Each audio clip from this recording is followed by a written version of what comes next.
This is the largest group of people ever assembled in one place.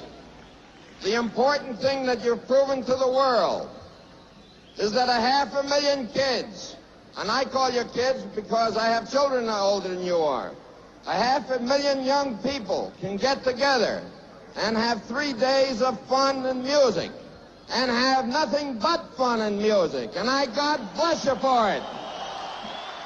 The man you just saw was Max Yasgur, the owner of a farm in Bethel, New York, where Woodstock was held. Woodstock, a 3-day concert full of peace and music, took place on August 15th through the 18th in 1969. The concert came about from the later coined hippie movement, which aroused from the young people who opposed the Vietnam War, rejected traditional values, wore bright colors, engaged in the use of illegal drugs, and loved rock and roll. The idea of the concert came from 4 men: Michael Lang, John Roberts, Joel Rosenman, and Artie Cornfield. Lang had experience as a promoter and had already organized the Miami Pop Festival, but Roberts and Rosenman had the finances. Lang and Cornfield noticed an ad in the New York Times which had been posted by Roberts and Rosenman saying, "Young men with unlimited capital looking for interesting, legitimate investment opportunities and business propositions."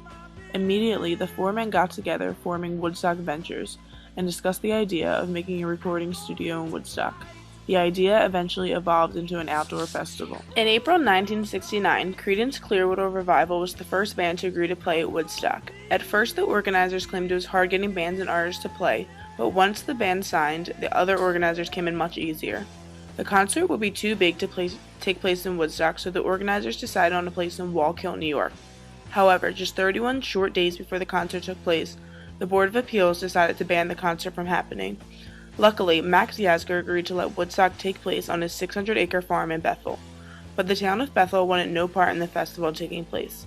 They refused to send their police troops to monitor the concert, and residents protested, making signs saying, "Buy no milk, stop Max's hippie music festival from happening."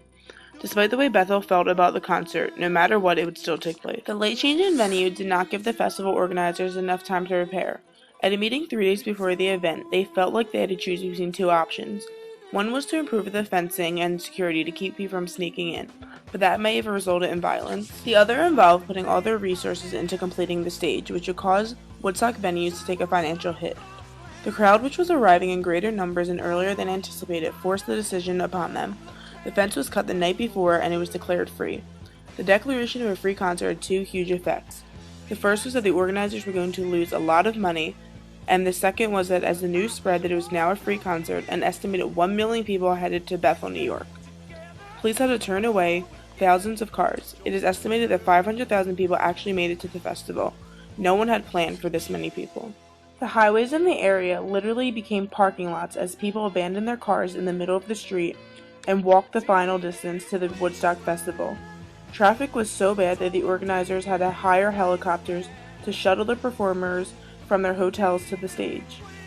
Most of the people arriving at Woodstock were young adults, which became the main force of Woodstock. The post-World War II baby boomer generation had created 70 million teenagers growing up in the 60s. Finally, the main attraction of Woodstock began.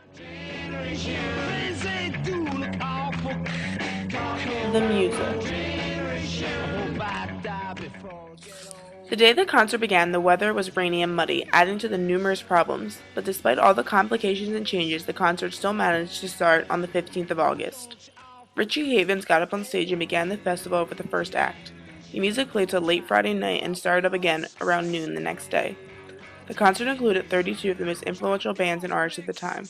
Folk singer Joan Baez sang through the rain and was also 6 months pregnant at the time.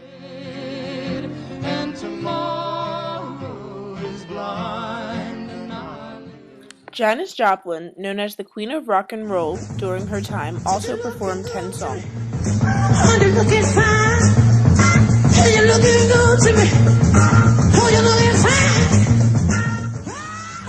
A number of musicians performed songs expressing their opposition to the Vietnam War, an opinion that was very common upon the audience. Being one of them, Country Joe and the Fish had one of their best performances at Woodstock. Well, come on on, all of you big strong men. Uncle Sam needs your help again. Got himself in a terrible jam way down yonder in Vietnam. Put down your books and pick up a gun. We're gonna have a whole lot of fun. And it's 1, 2, 3. What are we fighting for?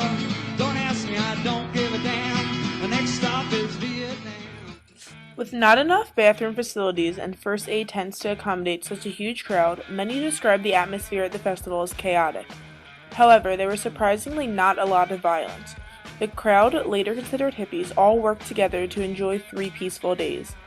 They seemed to be sharing everything, and a feeling of peace was between them. They created different tents for different things, including a food tent, a drink tent, a hospital tent, and a tripping tent.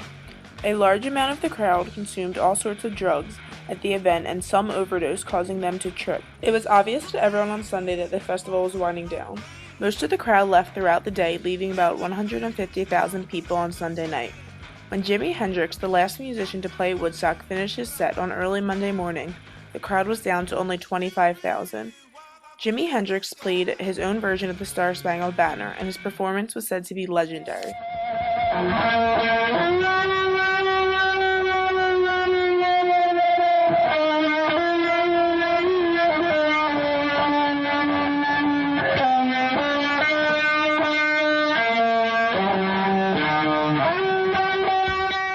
Despite the 30-minute lines for water and hour-long wait to use a toilet, the Woodstock Festival was a huge success. There was a lot of drugs, a lot of sex and nudity, and a lot of mud.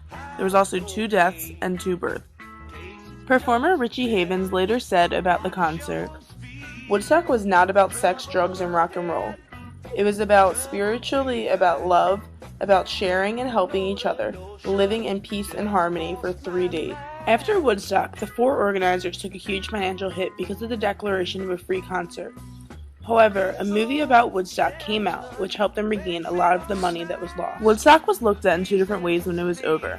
One way, people saw it as a disgusting nightmare and thought of it as nothing more than some angry, rebellious teenagers swimming in mud for an excuse to do drugs. But most of the youth of the time saw it as a counterculture and could not be more satisfied with the results. The concert gave them hope that as young teenagers it was possible for them to get their message across and achieve the goals they wanted to see for their country. Woodstock Music Festival relates to the core themes of change and innovation, for it was a time when the decade as well as the mood of the country was changing. No one had ever seen a concert so large, and no one ever imagined it could happen. The concert also relates to rebel in society. Everything about the concert was rebellious: the location, the music, the concertgoers, and especially the drugs.